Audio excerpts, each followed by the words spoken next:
Hello साथियों, मैं BL लूणा मेरे यूट्यूब चैनल स्टडी टाइम में आपका हार्दिक स्वागत करता हूं। हम संधि पढ़ रहे थे और उस संधि के अंदर जो व्यंजन संधि है उस व्यंजन संधि के बारे में हमने पिछले क्लास के अंदर देखा है। व्यंजन संधि के दो नियम है वो हमने देख लिए हैं। आज जो व्यंजन संधि का जो तीसरा नियम है वो हम देखेंगे। तो अगर आप मेरे चैनल पर पहली बार आए हो तो चैनल को सब्सक्राइब कर ले, बेल आइकन को ऑल पे प्रेस कर ले ताकि मेरे आने वाले हर वीडियो का नोटिफिकेशन आपको मिलता रहे। वीडियो पसंद आती है तो इसको लाइक करें, ज्यादा से ज्यादा अपने दोस्तों के साथ में शेयर करें। जो बेनिफिट जो फायदा आपको मिल रहा है वो अपने दोस्तों को भी मिल सके। ठीक है, किसी भी प्रकार का डाउट या कंफ्यूजन रहता है तो आप मेरे को कमेंट कर सकते हो। बात करते हैं जो व्यंजन संधि का जो तीसरा नियम है वो। तो तीसरा नियम है मोनुस्वार नियम। मोनुस्वार नियम, तो इसके अंदर देखिए म है जिसके हलंत लगा हुआ है प्लस निर्नुनासिक ध्वनि आएगी। एक होती है अनुनासिक और एक होती है निर्नुनासिक। ठीक है, दो ध्वनियां होती है। अगर अनुनासिक और निर्नुनासिक ध्वनियों के बारे में आप अच्छे से नहीं समझ पा रहे हो तो ये जो सारी चीजें मैंने वर्णमाला वाली जो क्लासें उन क्लासों के अंदर अच्छे से समझाया आपको, तो आप जाकर वो वर्णमाला की जो क्लास है वो देखिए। उसके अंदर स्वरों के बारे में अच्छे से समझाया कि व्यंजन है वो कौन कौन से होते हैं, स्वर कौन कौन से होते हैं, कहाँ से इनका उच्चारण स्थान है, सारी बातें मैंने अच्छे से समझाई। तो जाकर वो क्लास आपको देखिए। यानी निर्नुनासिक और अनुनासिक का मतलब है मुख से उच्चरित होने वाली और नाक से उच्चरित होने वाली ध्वनियां कौन कौन सी है वो विस्तार से वहां पर बताया। आज हम इसमें संधि के बारे में अच्छे से देखेंगे। अनुस्वार या बाद वाले वर्ण की पंचम ध्वनि, यानी कहने का मतलब यह है कि म आएगा इधर, प्लस का जो निशान होगा इस साइड के अंदर क्या होगा, म आएगा जिसके हलंत लगा हुआ है, और इस साइड निर्नुनासिक ध्वनि आएगी। तो क्या करना है हमारे को, या तो उसका अनुस्वार या बाद वाले वर्ण की पंचम ध्वनि, यानी वो जो वर्ण आया उस वर्ण की पंचम ध्वनि हम देखते हैं नियमों में कैसे कौन सी ध्वनि लगानी है। देखिए ये इधर देखिए म है, सभी के अंदर म है। इधर एक कंडीशन पैदा होगी कि इधर म आएगा। उस म के बाद में अगर क आ जाए, यानी एक पहला अक्षर है क, यानी वर्गीय ध्वनियों का पहला अक्षर क्या क और ख ग, इस प्रकार ग और अंग है, नहीं तो पहला अक्षर क है। उस प्रकार इसके अंदर पहला अक्षर च है, फिर यहाँ पर ट है, तो देखो क च ट, फिर त और द है और यहाँ पर प है। यानी म के बाद में ऐसी जो ध्वनियां है जो निर्नुनासिक ध्वनियां कहलाती है, ये अगर आ जाए, ये आ जाए तो उसका हमारे को क्या करना है, उसका क्या बनाना है। तो या तो उसका क्या बनाना है, अनुस्वार। देखो सभी में लिखा हुआ, या तो उसका अनुस्वार बना दीजिए और या फिर पंचम ध्वनि बनानी। पंचम ध्वनि बनानी है कौन सी, जैसे क ख ग ग अंग है, तो अंग है, ये पंचम ध्वनि इसकी अंग है। क के बाद में जो पंचम ध्वनि है वो अंग है। च वाले की जो पंचम ध्वनि है वो ये है, ट वाले की ण है और त द की न है और प की म है। तो इस प्रकार या तो ये पंचम ध्वनि बनाइए और या फिर उसका अनुस्वार बना दीजिए। हम उदाहरण से समझते हैं कि उदाहरण देखते हैं। उदाहरण ये रहे, कैसे बनाएंगे देखो। शब्द आया तीर्थम धन कर, तीर्थम धन कर, तो हमारा नेम क्या कह रहा था, इधर तो मैं आएगा तो मैं आ गया, और इधर जो निर्नुनासिक ध्वनि आएगी तो ये क्या आया, और उसमें पहला ही नेम था जिसके अंदर क्या आएगा। तो उसका बनाना या तो उसका अनुसार लगाओ और या फिर हमारे को ये अंग बनाओ। तो देखिए ये दो शब्द बने, या तो बनाएगा तीर्थम कर और या बनेगा तीर्थंकर। दूसरा बात अलमदन करती, अलमदन करती, तो देखो मैं आ गया, मैं आ गया और ये क्या आ गया जिसकी री की मात्रा लगी हुई है, री की मात्रा लगी। तो देखो इसका या तो अलम की ऊपर अनुस्वार लगा दिया, अलंग करती या अलंग करती। समदंचे, तो देखो सम और ये च आ गया, तो संचय या संचय। इस प्रकार कहने का मतलब दोनों ही शुद्ध है, आप कैसे भी लिख सकते हो, या तो अनुसार लगा सकते हो या फिर ऐसे लिख सकते हो। आगे देखिए, आगे भी वही सारे उदाहरण है। समदन चार, तो ये हो गया संसार, समदन चार का हो गया संसार। समदन न्यास, ये हो गया संन्यास। समदन निहित, सन्निहित। समदन देश, संदेश। इस प्रकार, तो इसके अंदर ज्यादा लफड़ा नहीं है, बस आपको थोड़ा बहुत याद रखना है कि इधर तो मैं आएगा। अब इसको पहचानेंगे कैसे हम शब्दों को, यानी शब्दों को पहचानने के लिए हमें उधर देखना है कि जो अनुस्वार लगे हुए शब्द है, अनुस्वार लगे हुए शब्द है वो इस जो नियम है इस नियम के अंदर वो काउंट होंगे। अब देखिए यहाँ पर दो जो शब्द मैंने यहाँ पर लिखे, इसके देखो अनुस्वार नहीं आया है, इसके अनुस्वार नहीं आया है। तो देखिए ये क्या कह रहा है, नोट। दो पंचम ध्वनियां एक साथ आने पर अनुस्वार नहीं आएगा। यहां पर भी जैसे संदेश तो हो सकता है, ये संदेश इस प्रकार, पर इसके अंदर दो को दो पंचम ध्वनियां, ये कह रहा है देखो ये नए नए डबल आ रहे हैं, तो ये कह रहा है दो पंचम ध्वनियां एक साथ आने पर वहां पर अनुस्वार हमें नहीं लगाना है। आगे वाला नेम देखिए। चौथा नियम कह रहा है कि इधर तो आएगा त और द, इधर तो क्या आएगा त और द, जिसकी हलंत लगा हुआ, और उस त और द के बाद में क्या क्या आ जाएगा, देखो सारे में त और द ही है। इधर तो पहली कंडीशन में क्या होगा, त और द ही आएगा। इधर अगर च आ जाए, इधर च आ जाए तो उसका चच बना देना है, छ आ जाए तो चच्छ बना देना है, ज आ जाए तो जज बना देना है, ट आ जाए तो टट बना देना है, ड आ जाए तो डड बना देना है, ल आ जाए तो लल बना देना है, ह आ जाए तो दद बना देना है, और श आ जाए तो चच बना देना। अब देखिए दो कंडीशन है, यहां पर देखो चच एक तो यहां पर बन रहा है और एक यहां पर बन रहा है, यानी त और द आए तो एक तो त और द के बाद में छ आ जाए तो भी चच बनाना है, और त और द के बाद में स आ जाए तो भी चच बनाना है। ये बात आपको ध्यान रखनी है कि कहां कहां कैसे बनेगा वो हम उदाहरण से समझते हैं।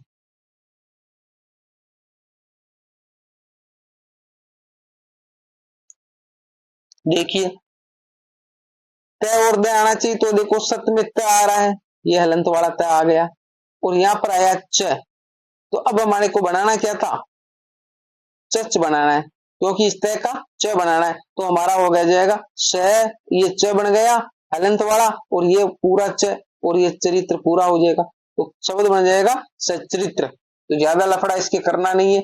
अब देखो उत आ गया, उत आ गया तो ये त आया है, और इस तय का आगे आया है छ हमारा, तो हमारे को क्या बनाना है, चच बना देना है, चच बना देना है, तो हमारा उ चेक हो जाएगा इसका, और ये हमारा हो गया छेद, उच्छेद, इस प्रकार बन जाएगा। उत्तदन जवल होगा, तो इस देखिए ये उज्जवल शब्द एक बार देख लेते हैं, इसको मैं यहाँ पर इरेज करता हूं। अब उज्जवल शब्द आपको शब्द शुद्धि में भी काम में आएगा। उज्जवल शब्द क्या है, कहीं पर भी उज्जवल है ना ऐसे लिखा हुआ आ जाता है, कहीं पर उज्जवल ऐसे लिखा आ जाता है, ये थोड़ा यहाँ पर उज्जवल इस प्रकार यहाँ लिख देता हूं, जय, इस प्रकार लिखा हुआ आ जाता है, तो हम पहचान नहीं पाते कि कौन सा सही है। उज्जवल एक तो ऐसे आया, एक ऐसे आया, अब ये शब्द बना कैसे, तो देखिए एक बार इसको इरेज करते हैं। शब्द शुद्धि में आपके काम में आएगा, तो संधि और शब्द शुद्धि आपस में जुड़ी हुई है, यानी बहुत सारे टॉपिक है वो एक दूसरे से संबंध रखते हैं, इसलिए हम कंटिन्यू चल रहे। तो देखिए यहाँ इधर आया उत, उत, और इधर हमारा सवल, सबर क्या था, जवल, जवल तो ऐसे ही लिखते हैं हम।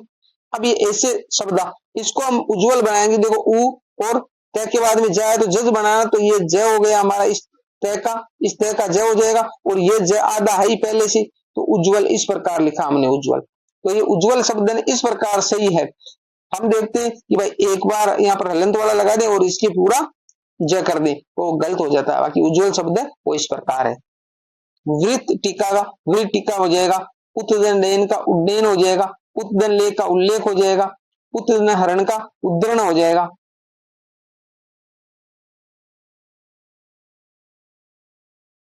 उत्तदन शिष्ट का उच्छिष्ट हो जाएगा, बचा हुआ भोजन।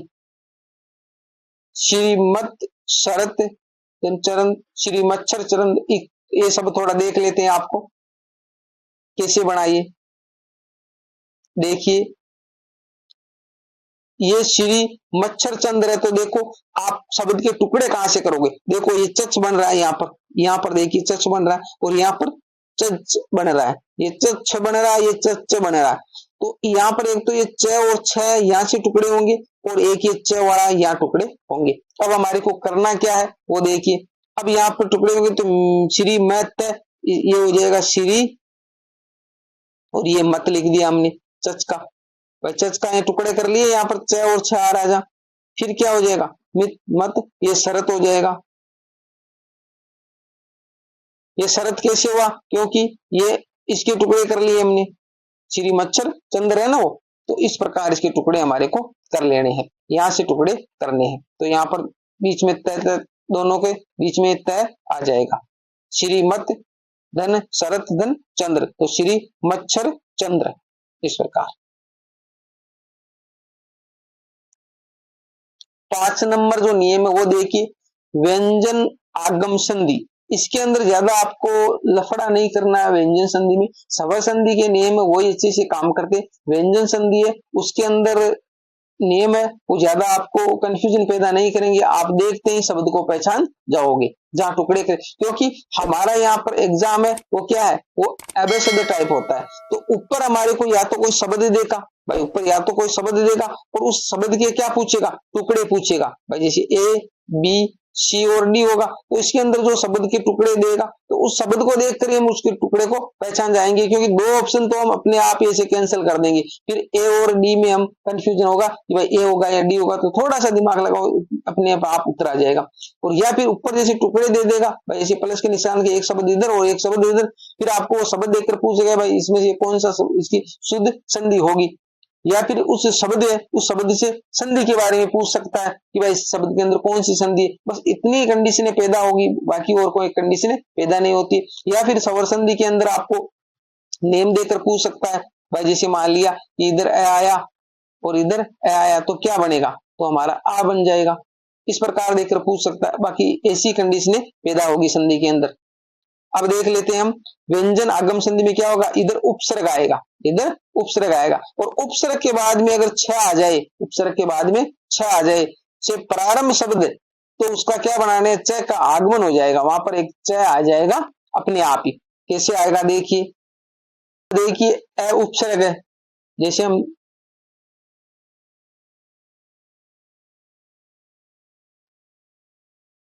नीति शब्द लिखते हैं तो नीति शब्द के अंदर ए उपसर्ग लगा है, ए उपसर्ग लगा है। तो ये कह रहा है कि जैसे यहाँ पर आ है, आच्छादन है ना, तो यहाँ पर मिस्टेक है, ए नहीं है, यहाँ पर क्या है, आ है, आ है। तो आ उपसर्ग है, ए भी उपसर्ग होता है, आ भी उपसर्ग होता है, तो यहाँ पर आ लगा है। ये कह रहा है कि आ के बाद में छ से प्रारंभ होने वाले शब्द आए, तो देखो छ से प्रारंभ हुआ छादन, तो इसके अंदर जो आच्छादन शब्द है उसके अंदर ये च का आगमन हो गया अपने आप ही। वी उपसर्ग है, उसके बाद में छ से प्रारंभ होने वाला छेद, तो इसके अंदर च आ गया। अब आप पूछे च कहां से आया, तो इस ऑटोमेटिकली उसके अंदर च का आगमन हो जाता है। फिर परिच्छेद, तो देखिए ये परि उपसर्ग है और छ से स्टार्ट हो रहा है शब्द, तो ये च आ गया इसके अंदर परिच्छेद। अनुच्छेद के अंदर वही देख लो, अनु उपसर्ग है और छ से प्रारंभ है तो अनुच्छेद। इस प्रकार के उदाहरण आएंगे जिसके अंदर हमारे च का आगमन अपने आप ही हो जाएगा। अब देखिए आगे जो नेम दे रखा वो है परि, यानी परि आएगा आगे। परि के बाद में क्रि धातु से निर्मित शब्द होगा। क्रि धातु का मतलब हो गया कर, कार, करण, कृत, कृति, कारक। तो उस समय हमारे को इस स का आगमन करना, किस स का, मूर्धन्य स का, मूर्धन्य स का, मूर्धन्य स का आगमन करना है। क्यों करना है, देखो परिष्कार शब्द एक बार मैं यहां पर लिखता हूं, नीचे उदाहरण में लिखा हुआ भी है, एक मिनट यहां इरेज करते हैं। देखिए ये जो परिष्कार शब्द है, परिष्कार शब्द बना कैसे, क्योंकि ये कह रहा है कि इधर तो परि आएगा, सभी में परि है, देखो परि, परि और परि। अब इधर क्रि धातु से निर्मित, क्रि का मतलब कार, कर, कृति, करण ऐसे आ जाएंगे, तो यहां पर आया कार, अब ये हो गया कार। अब ये कह रहा है कि इधर तो प्री आएगा और प्लस के निशान के बाद में क्रि धातु से निर्मित शब्द आएगा, तो क्रि धातु से कार बना हुआ है। तो यहां पर हमारे को क्या करना है कि मूर्धन्य स का आगमन करना, तो ये हो गया परि और ये हो गया स और ये हो गया कार, परिष्कार। क्योंकि मूर्धन्य स उसके हलंत लगा हुआ, हलंत वाला सही काम में लेना है। अब देखो प्रीदिन कृति, तो ये होगा प्रिस्कृति, परिधन करण तो प्रिस्करण, तो ये स अपने आप इसके अंदर आ जाएगा। यहाँ पर देख लीजिए इधर परि है और इधर कृति, सॉरी कार, कृति और करण ऐसे शब्द आ रहे हैं।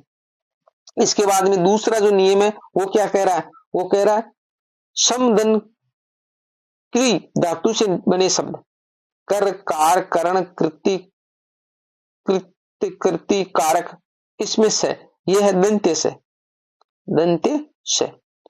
वहां पर जब परि आए तो स कौन सा आएगा, मूर्धन्य से आएगा, और जब सम आए तो कौन सा से आएगा, दंते स आएगा। देखिए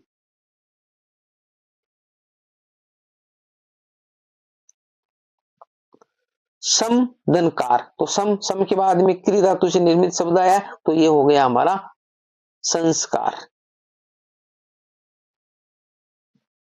क्योंकि ये जो मैं उसकी ऊपर हमने बिंदी जो अनुसार बोलते हैं वो लगा दिया, और ये हमारा स है उसका आगमन हो गया, तो ये संस्कार शब्द बन गया। अब देखो समदन करती तो ये संस्कृति, समदन कृत तो संस्कृत, समदन करण तो संस्करण, इस प्रकार के शब्द है वो इसके उदाहरण है। किसके? जो सम के बाद में हमारी क्री धातु से निर्मित शब्द आएगा और उसका हमारे को दंत्य स है वो अपने आप ही आगमन हो जाएगा।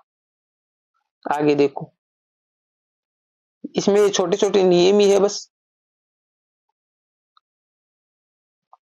फिर आता है मूर्धन्य व्यंजन संधि, मूर्धन्य व्यंजन संधि। इसके अंदर क्या होगा, इधर मूर्धन्य ध्वनि आएगी। मूर्धन्य ध्वनियां कौन कौन सी होती है, जो हमने वर्णमाला के अंदर पढ़ा है अच्छे से। री होता है, रे होता है, और टे ठे डे ढेने वाली लाइन होती है, और मूर्धन्य स होता है जो अभी हमने बताया आपको। उसके बाद में प्लस का जो निशान है, ये प्लस के निशान के इधर आएगी, एक नंबर की जो साइड होगी इस साइड में मूर्धन्य ध्वनि आएगी। फिर जो इस साइड है 2 नंबर की, उसमें आएगी दंत्य ध्वनियां। तो वो कौन सी? लरी, ले, ते, थे, दे, दे, ने, और ये स, दंत्य स।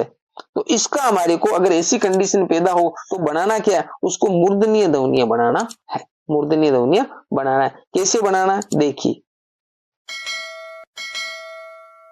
आकृष्ट ये शब्द है, आकृष्ट बना कैसे, तो देखो ये आ क्री स, ये स यहां पर है, ये हलंत लगा हुआ है बस। अब ये है ना जो ट है ना, तो अब ट है उसका हमारे को यहां पर तय बनाया हुआ है, तय बनाया हुआ है। अब ये तय है जो क्या है मूर्धन्य, सॉरी वो दंत्य ध्वनि है। तय क्या है? दंत्य ध्वनि है। तो अब देखो आकृष, इधर आकृष का मतलब टुकड़े यहां से हो रहे, तो आकृष ये स है, वो स क्या मूर्धन्य ध्वनि है, स क्या मूर्धन्य ध्वनि है। ये प्लस का निशान आ गया, उसके बाद में तदंत्य ध्वनि है, तदंत्य ध्वनि है। तो इसका बना देना क्या है, इसका हमारे को मूर्धन्य बनाना है। अब मूर्धन्य बनाना कैसे देखिए, अब हम लिखते हैं यहां पर जो त, थ, द, ध और न, ये हो गया। अब इसका ट, ठ, ड, ढ और ण, ट ठ ड ण। अब ये आकृष्ट तय कहां पर आया, यहां पर तय आया है, यहां पर तय आया 1 नंबर में। तो 1 नंबर का ही बनाना हमारे को मूर्धन्य, 1 नंबर का ही क्या बनाना है मूर्धन्य। तो तय का क्या बनाएगा, ट बनेगा। थ का क्या बनेगा, ठ बनेगा। द का क्या बनेगा, ड बनेगा। ध का क्या बनेगा, ढ बनेगा। और न का क्या बनेगा, ण बनेगा। समझ में आ गया। देखिए आगे वाला उदाहरण देख लेते हैं एक बार।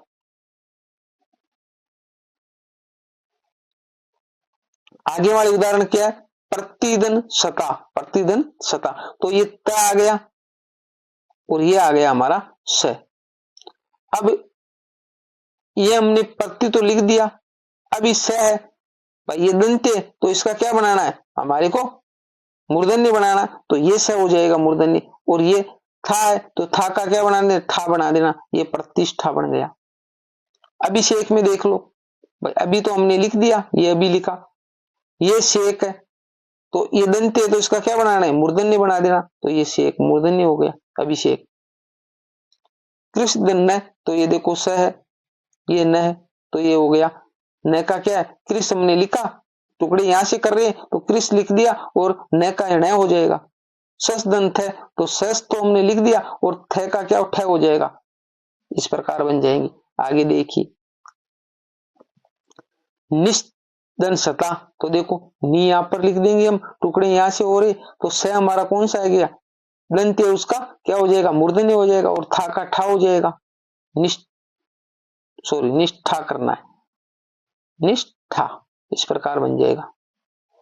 आगे देखो प्रतिधन स्थान, तो देखो प्रतिष्ठान, इस प्रकार बन जाएगा।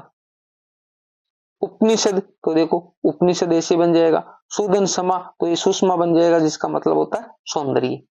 तो इसके अंदर ज्यादा लफड़ा नहीं है, थोड़ा बहुत जो नियम है वो आपको याद रखने पड़ेंगे। बाकी आप जितने ज्यादा उदाहरण देखोगे, जैसे जैसे आप ज्यादा उदाहरण देखोगे, आपको शब्द उसकी जो डिजाइन होती है वो अपने दिमाग में छप जाएगी। फिर आपको ये नियम कायदे देखने की जरूरत नहीं पड़ेगी। शब्द देखते हैं आप उसके टुकड़े अपने आप ही कर दोगे। आप शब्द को जैसे देखा और देखते ही आपको टुकड़े अपने आप दिमाग में आ जाएंगे। तो हमने स्वर संधि और व्यंजन संधि, स्वर संधि के जो 5 प्रकार और जो व्यंजन संधि के कुछ नियम थे उसके बारे में हमने अच्छे से समझ लिया है। स्वर संधि और व्यंजन संधि से संबंधित किसी भी प्रकार का आपको कंफ्यूजन या डाउट है तो आप मेरे को कमेंट कर सकते हो, कमेंट में पूछ सकते हो। अब आगे की जो क्लास होगी उसके अंदर हम विसर्ग संधि के बारे में पढ़ेंगे। ठीक है, इस क्लास के अंदर हम इतना ही देखेंगे। उम्मीद करता हूं ये क्लास आपको अच्छी लगी होगी। अगर अच्छी लगी है तो इसको लाइक करें, अपने दोस्तों के साथ में शेयर करें। मिलते हैं अगली वीडियो में, तब तक के लिए जय भीम, जय भारत।